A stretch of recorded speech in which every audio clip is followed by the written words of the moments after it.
I ain't exaggerating at all, man. That's real, son. That's real, yo. I ain't exaggerating at all, man. The more money you make, the more problems you get. And jealousy and envy is something that comes with the territory, man. A lot of people, it's just negative energy, like my man Puff say. It just surrounds you. It makes you depressed, you know? So I got to rap about it. And that's one of the bad things about the game is when you get large, even your friends will turn against you, man. So I made a song about it. But I mean, how real is your threat of like people constantly coming and want to shoot Oh, you? man. I mean, that's real. I think about that every day. Every day it's real. That's how real it is. I think somebody's trying to kill me. I'll be waking up paranoid. I'll be really scared. I'll just be paro. That's just the way I am. You know. You be seeing me. Scared to death.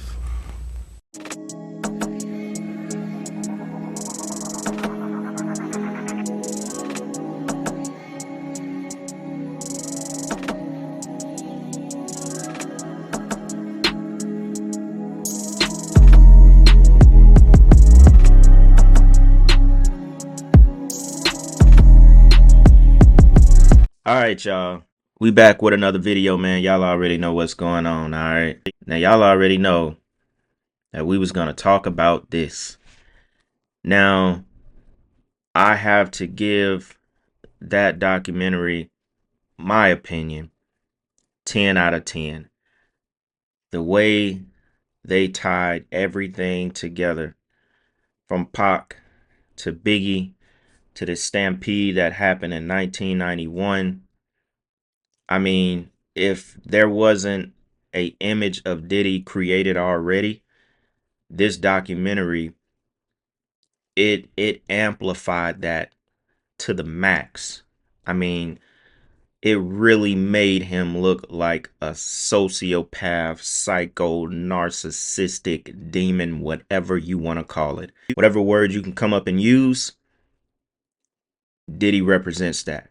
From a teenager at a prep school to making his way to Andre Harrell, to, getting fired by Andre Harrell. Andre Harrell saying, hey, you can take Biggie, but you got to pay for his album, which I feel like Andre Harrell probably, that was one of his biggest mistakes.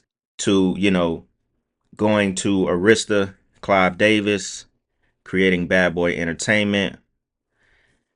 Y'all, insane. I just got to say, 50 and, Netflix, the other woman who I think either co-directed or co-produced, just my personal opinion, 10 out of 10 documentary in a way that is not like, not good for Diddy, although obviously this is not finna do anything as far as his case and all of that. But man, did it paint a very real picture of a psycho. Literally a psycho. Diddy and his team did send cease and desist for the documentary, but I don't think Netflix did anything that was completely illegal or anything like that. I'm not, or as far as how they obtained the footage. Like, 50 Cent, they did do a little interview where it was, they kind of talked about it, but didn't really say, how they got the footage. How do you respond to people who say that it's more about the disdain that you have for Sean Combs than it is for giving the victims a platform? What they consider a pre-existing beef, right, for 20 years, right, is me being uncomfortable with him suggesting that he takes me shopping, or I looked at it like it was like a tester, like maybe you'll come play with me type of thing, right? And it's not personal.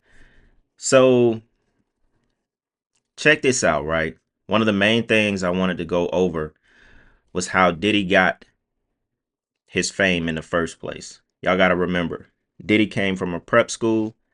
He was dancing in the background of videos. He found his way into the industry at the time where you could only get to the industry through Andre Harrell and Russell Simmons, at least as far as hip hop. Which, crazy thing about that, some of those pictures that they were showing some of those pictures that they were showing of Diddy and Andre Harrell back then, I'm not even gonna lie, they were just a little too hugged up for me. I was at one point I was thinking they were sleeping together, but that's neither here or there, right? So if y'all watch the first episode, you know that there was a stampede where the co-founder of Bad Boy, he was like, Diddy over promoted, um, and it brought out 5,000 people to a venue or a gym that can only fit roughly 2,000, right? So this happened December 28th, 1991. Tragic incident at a celebrity basketball game where 29 young people were injured and 9 people were killed when a crowd tried to enter the oversold event. So basically, they just tried to bum rush the door. They were telling them that y'all not gonna fit, it's packed out, and they bum rushed the door, right? A lot of people, like when I was seeing comments on TikTok, people was like Travis Scott. I was thinking about Travis Scott. This is actually the staircase where it happened at, because people were stuck down here at the bottom. So they bum rushed it and literally stampeded and stomped over people who were stuck down there and killed 9 people. What's even crazier about this, y'all, that when Diddy created Bad Boy Entertainment under Arista through Clive Davis, he put 75% of the company in his mom's name. He put the other 25% in the co-founder of Bad Boy. He did it so he wouldn't have to pay any of the families money for something that was basically his fault from this stampede. Sick shit, right? And it goes to the whole thing about Biggie's funeral as well, because that's like one of the biggest topics from the documentary, is that when Biggie died, he made Biggie in his death pay for his own funeral. Insane stuff, right? Insane stuff.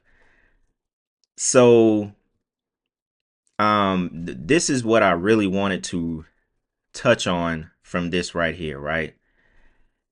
So it said, ultimately the crowd grew. 9 people at the bottom of the staircase were crushed to death. Victims ranged in age from 15 to 28, right? So it says, following the tragedy and the fact that it drew headlines around the world, no criminal charges were filed. However, multiple wrong death and personal injury lawsuits were filed. Check this out. So it's reported that in 1998, Combs paid around $750,000 of a total of $3.8 million to settle claims made by relatives of the victims, right? It says court documents revealed that Combs and Heavy D bore 50% of the responsibility for the deaths and injuries. Jason Swain, who was at the event and also lost his older brother, told the New York Post that Combs never really owned up to it, never apologized, didn't do anything. I mean, if you see the documentary and you see him walking around in that all white, he was in all white. He had the demeanor of like, well, damn, it's kind of crazy to see, right? But what really caught my eye, and even Eric Sermon and all of them in the documentary said it as well, they said without this happening, there wouldn't even be a Diddy as famous as he was at that time. This was in 1991. 1991. It said that this was the biggest news ever. And this is how he got famous. Was that game and those deaths. That was the beginning of Puff Daddy. Y'all, the man, just in the first 2 episodes, he has 12 bodies. He has 12 bodies connected to his name, is what I'm trying to say. He has the blood of 12 dead people on his hands. 9 from this event. He literally became famous off of 9 people dying and, you know, not giving a damn. In 1990, he wasn't known for anything in 1991. He was already connected, yeah, throwing parties, doing what he was doing. But outside of that, he was nothing. You know what I'm saying? He wanted to be like the rappers. He had a real deal obsession with wanting to be like the rappers, which if you watch the documentary, that is what fueled him to take out Pac and Biggie. But it almost seems like how people was relating it to the Travis Scott thing, you know, in a sense, that's like a sacrifice. That was like a sacrifice for fame. Just in the first 2 episodes, he already had the blood of like 11 to 12 people on his hands. Think about that. I don't have much to show y'all in this one, but y'all remember this. When Biggie was like, I'm scared. I'm waking up every morning thinking someone is trying to kill me. When he didn't even realize that the person you with all day, every day is the one trying to kill you. That's how real it is. I think somebody's trying to kill me. I'll be waking up paranoid. I'll be really scared. I'll just be paro. That's just the way I am. You know. You be seeing me. Scared to death. Scared to death. Because Diddy was a menace. Diddy set up, I mean, the documentary basically told you that Diddy was responsible for Pac getting shot 5 times. And we already know that. Some of this stuff we already know. You know, let's say we do away with the conspiracy that Pac is still alive, Biggie is still alive. Let's say those conspiracies don't exist and they died straight up the way that they told us. This man is responsible for both of them. Both. Obsessed with, you know, Pac and Biggie's relationship. Obsessed with just being a star in general. I mean, he was happy when Biggie died. When he had that hit with Biggie's wife, old girl, I can't get it off the top of my tongue right now. After Biggie died in 97, when he had that hit, he did an interview. He was so excited. He was smiling. He couldn't believe it that he was the star now. He was the rapper now. He was like, yeah, you know, people lining up to come see me and saying the words. Like he was excited that he was the main guy. He took out the main 2. He tried to take out Pac when they shot him 5 times at the Quad Studios. Let's dismiss all of the other conspiracies. If we dismiss all of those conspiracies, it comes down to Diddy.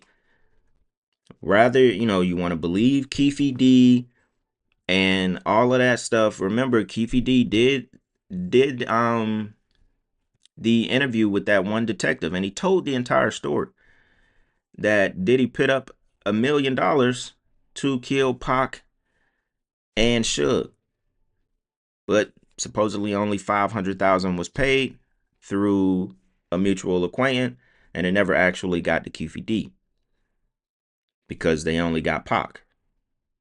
And then in another song that they showed in a documentary, Diddy in the beginning of the song was saying, you know, you F with me, I put $1 million on your head. I mean, if we want to do away with all the other theories of Pac and Biggie's death, literally this man is responsible. Biggie would not have died if Diddy didn't sign under Arista Records with Clive Davis. It shows you how Diddy was able to put himself into everybody's videos, you know, so he could pay himself as an artist. Long as he was in the video jumping around, he could pay himself as an artist and continue to cut out Craig Mack, cut out Biggie, cut out the rest of the artists. And he was mostly just getting all that check. He learned that from Clive Davis. Everything starts when he signed him and Biggie to Arista under Clive Davis. Clive Davis taught him a lot of the ways of the industry, how to get him and Clive even more richer. Clive was basically sitting in the background like this. He said, wow, I got this young black man to infiltrate hip hop, make me some money, and I'm going to show him how to make him some money. We both win. We don't care about nothing else. Remember, they told Diddy, you are the most important. When Diddy had Jodeci and Mary J. Blige, they told Diddy, without you, nothing happens. And that was before he even went to Arista. So he had already had that mindset in his head. Basically, a whole psycho that orchestrated the deaths of Tupac and Biggie. Remember, we're not even going to talk about any conspiracies, we're just talking about the documentary. I mean, plain proof.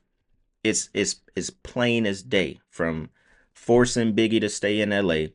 And then he actually lied. He actually lied about it. Y'all know he forced Biggie to stay in LA. He stole the magazine. What magazine was that?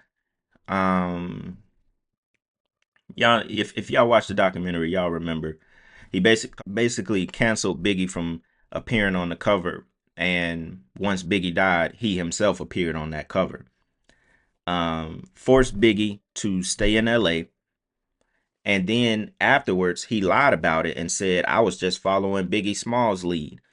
Biggie wanted to do this and do that, when really the entire time he was the one, pulling his card, power tripping, forced Biggie to stay to set up the death. Same thing with Pac. Literally set up both of the most important deaths in hip hop. That's why I said we're talking about the documentary, and I'm not even going to bring up any other theories about Pac, having two Pacs, being a body double, having another body double, which are things that I still believe are true. But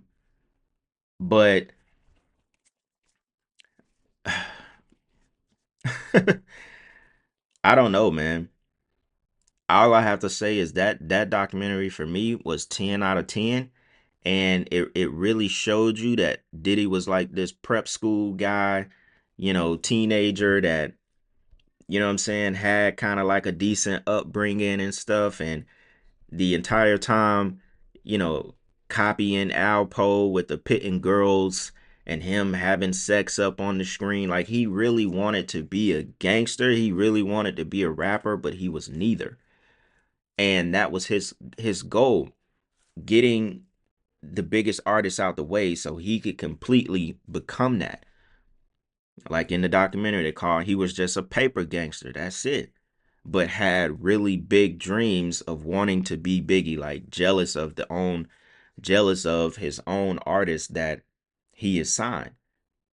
Man, really psycho, y'all. This documentary, I was just sitting there like, damn, like, I already knew I had to talk about this. I mean, a lot of this stuff we already know, but I just love the way they put it together, and it really laid out the timeline, and you could really see where he started. Like, the only thing I would give credit to Diddy is that they was right. We won't see another Diddy again. The credit I can give him is, yeah, you have to be one psycho narcissistic dude to do what Diddy did and, climb the ladder the way that he did, inserted himself in something the way that he did. You have to be willing to be him. If you're not willing to do that, you will never do it the way that he did it. And then there are a very small amount of people who are willing to do what Diddy did to become who he became. That's the only credit I can give him. And that's not good credit. That's nothing good. But you have to be a damn psycho.